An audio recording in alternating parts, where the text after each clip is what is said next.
And Germantown police looking for two men who tried to kidnap a woman as she was leaving a Kroger parking lot. The incident happened around 8 p.m. Friday night at the Kroger on 7615 West Farmington Boulevard. A bystander reportedly confronting the two suspects before they let her go. According to Germantown police, the suspects drove away in a silver four-door car with a third suspect, driving northbound on Germantown Road. If anyone has information on the incident, contact Germantown police at 901-754-7222. How many times do we need to see a good guy with a gun stop bad guys with guns before we admit that law-abiding citizens carrying guns is a good thing? You know, I find it interesting that an American news outlet seemingly went out of their way not to mention the fact that this Good Samaritan had a gun.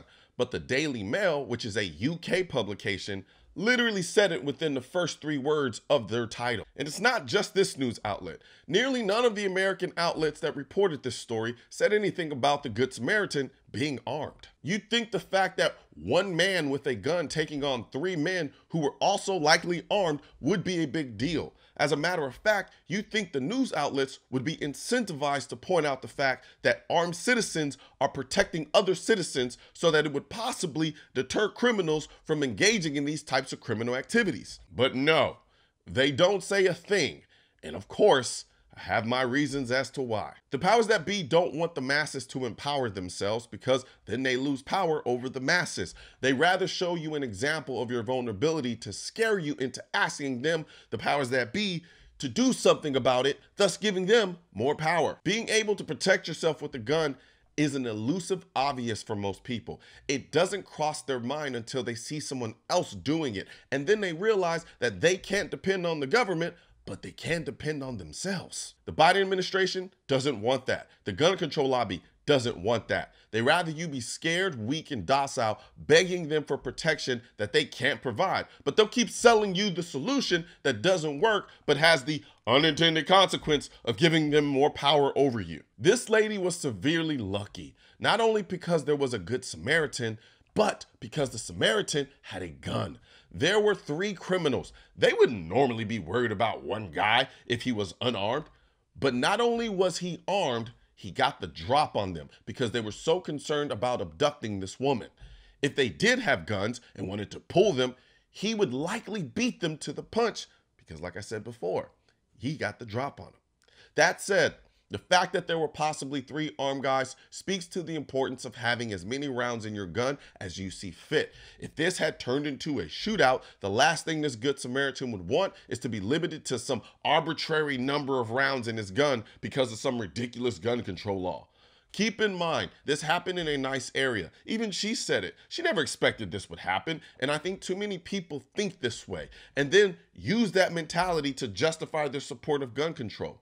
They don't think anything will happen, so they don't see the need for guns. That is, until the thing that they don't think will ever happen happens. This woman was insanely lucky there was an armed citizen there to be her first responder, and that's the way it should be. We shouldn't be solely relying on the cops. We should see ourselves as the stopgap when the police can't get there in time, which unfortunately is more times than not. Armed citizens collectively is a militia, and not that politicized, bastardized version of a militia the anti-gun lobby made up to stain the idea of a militia as a collective of radical weirdos. I'm talking the militia mentioned in the Second Amendment, having to do with normal law-abiding citizens coming together with their arms to protect the country and each other from tyranny. And that's why I always say, you are the militia. That's exactly what happened here. One armed law-abiding citizen came to the defense of another law-abiding citizen against the tyranny of criminals. And that is the way it should be. You know how frightening it is to think about what happens in the moments before, during, and even days after having to use your gun in self-defense? When you first start carrying a gun for protection, it can be a very scary and nerve-wracking experience, especially if you haven't gotten the education and training you need to feel confident. I've been there myself, hoping I never have to go through a self-defense shooting, which is why I'm a member of the USCCA.